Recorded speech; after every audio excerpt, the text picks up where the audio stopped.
If you'd love to learn how to make a halter neck waistcoat, then this tutorial is definitely for you. Hey guys, welcome back to my YouTube channel. In this tutorial, we'll be learning how to make this. I'll be taking you through the step-by-step process on how to recreate this for yourself or for your clients. If you love sewing tutorials like this, you want to make sure to hit on your subscribe button if you haven't, and turn on your post notification so you get notified whenever I post a new tutorial. With that being said, let's dive right into this.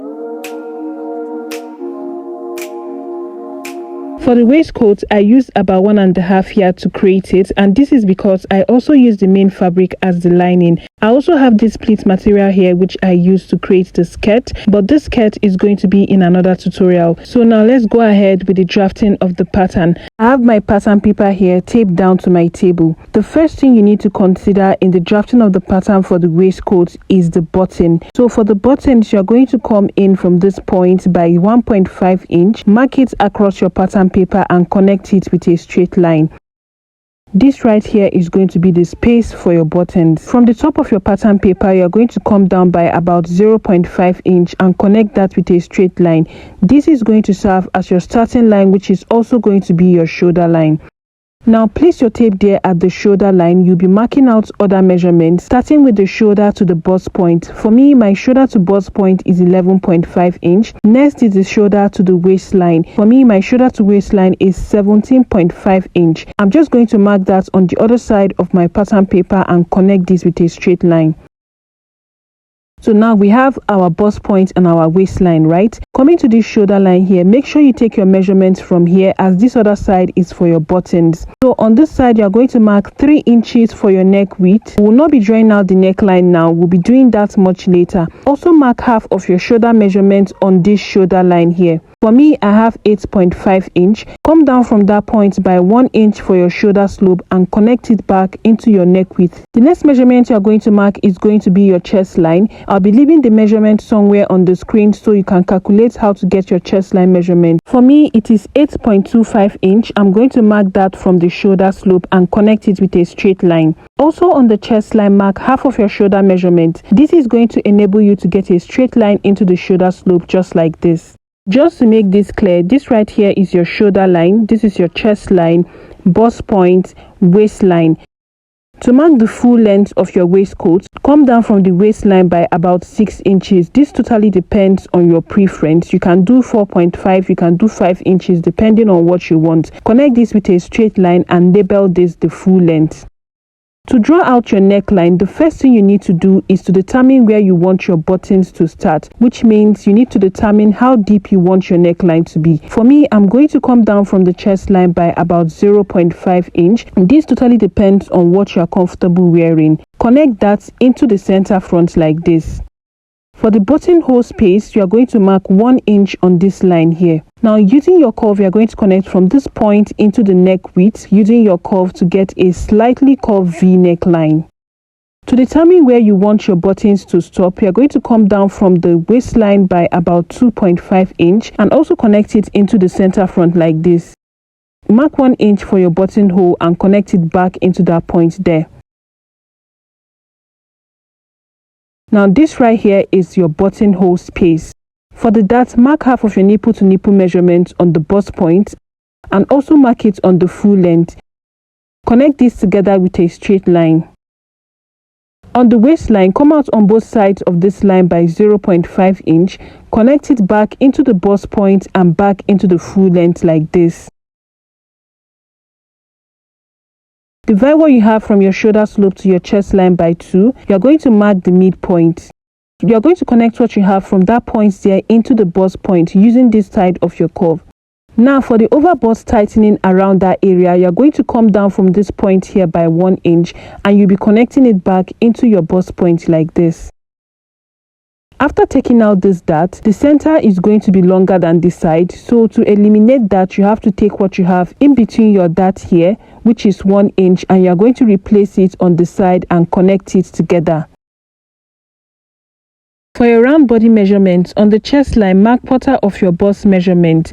Then you are also going to replace what you have in between this dart here so you don't run short on your fabric, and then add your stitching allowance. I'll be using 1 inch for my stitching allowance. You won't be marking anything on the bust point. Coming to the waistline, you are going to mark quarter of your waist measurement. You'll be replacing what you have in between these dots here and also add your stitching allowance.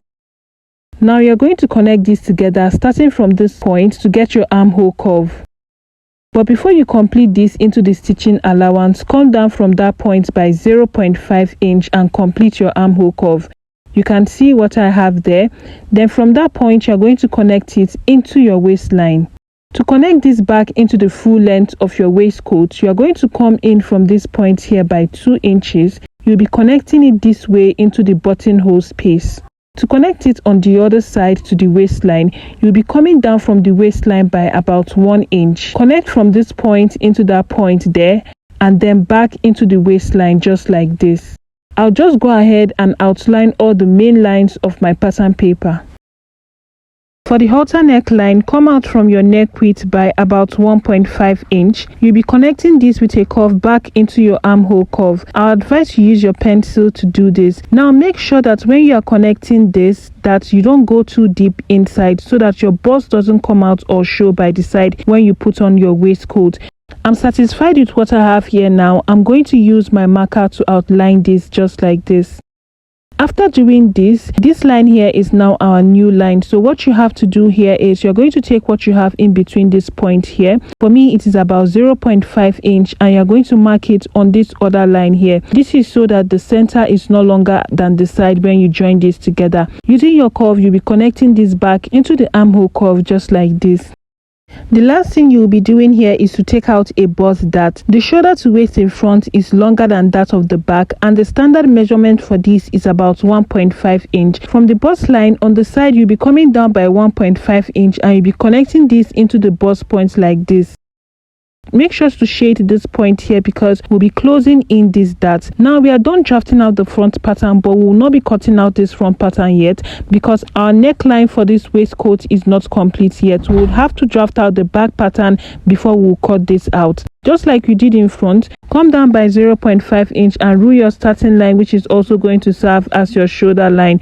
On this line here, mark 3 inches for your neck width and come down by 1.5 inch for your neck depth and connect this together with a curve to get your neckline. Also on this line, mark half of your shoulder measurement. Just like we did in front, come down by 1 inch for your shoulder slope and connect this back into the neck width. From your shoulder slope, mark your chest line and connect this with a straight line.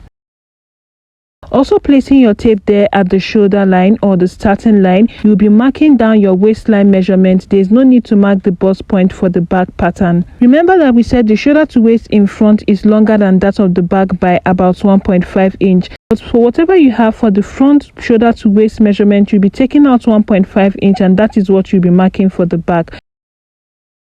And just like we did in front, come down from the waistline by 1 inch and this is going to be the length of your back piece.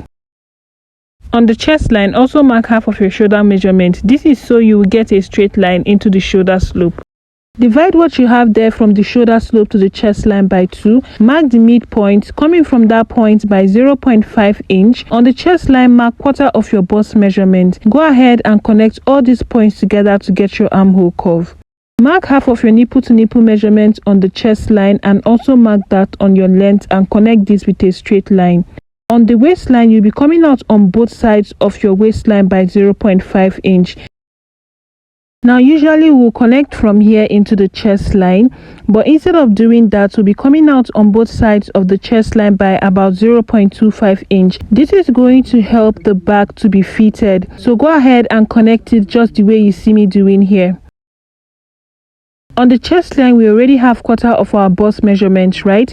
Go ahead and add your stitching allowance. Also on the waistline, you are going to mark quarter of your waist measurement. Replace what you have in between your dart here and you are going to add your stitching allowance. Take what you have on your waistline and you'll be marking the same thing on the length. Now just like we did in front, before you go ahead and connect this together, come down from your stitching allowance by 0.5 inch and complete your armhole. Then go ahead and connect what you have from there into the length of your back piece. Outline this just like I'm doing here. Now we are done with the back pattern. Go ahead and cut this out. To attach this together, you're going to bring in your front piece this way. Then you're going to get your back piece and place it like this, making sure that the neckline is facing this area. You are going to make sure that the neck widths are together. You'll be making sure that the neck widths are together just like this. I'll just be using my marker to make sure of that. Go ahead and tape this down like I'm doing here. So we have 1.5 inch here, right? You're going to mark this same 1.5 inch here, connect it together, and you also mark the 1.5 inch here and connect it with your curve. This is how to go about completing the neckline for the halter neck waistcoat. This is more like a backless halter neck waistcoat. So what you need to do now is to cut this out. But for me, I decided to reduce this by about 0.5 inch. I'll just connect it back into that line like this. I'll be cancelling this line because we'll no longer be needing it. So I'm going to reduce this side here also by 0.5 inch. And here too by 0.5 inch and connect it back together. Now I reduced mine by 0.5 inch, but you don't need to do this. In fact, I would advise you to use that 1.5 inch because mine was a little bit tinier. So using 1.5 inch is perfectly okay. Now we are done with the drafting of this pattern. Go ahead and cut this out just like you see me doing here. For this side of the bust point, you are going to cut through the bust point like this. And what you'll be doing here simply is just to close up your dart like this and tape it down. After doing that, you would notice that this line here is no longer aligning. All you need to do is to take your rule and connect it back into the side like this.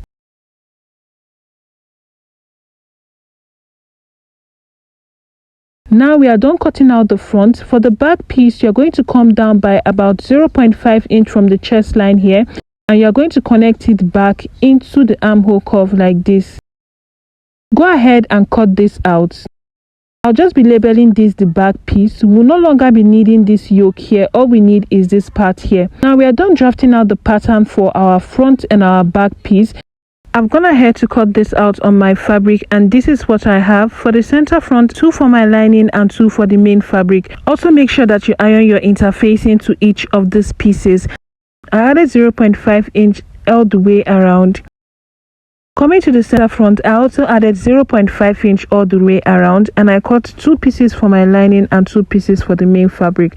For the back piece, you can see here that I added 0.5 inch to the upper part and also to the lower part. Also make sure that you notch your dart on the upper and the lower part of your fabric, so it will be easier for you to stitch this down.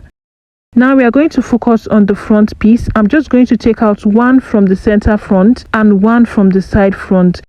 Now what you are going to do here is to place the side front right side to the center front. I will be pinning down the area where you'll be stitching down. You'll be making a stitch using 0.5 inch stitching allowance all the way from this point, and when you get somewhere around here, please increase your stitch to 0.7 or 1 inch so your bust is not showing at the side. For the back piece, you'll be stitching down your darts, and make sure you stitch down your darts following the way you drew it on your pattern paper. After joining the front piece, you can see what I have here. This is what I also have on my lining. I made a notch here, here and here, and I ironed my seam open. Make sure to do the same thing on yours. Now you're going to place your lining right side on your fabric like this, and I'll be pinning down the areas where you'll be stitching down. So these areas where I'm pinning down, you're going to stitch it down using about 0.5 inch.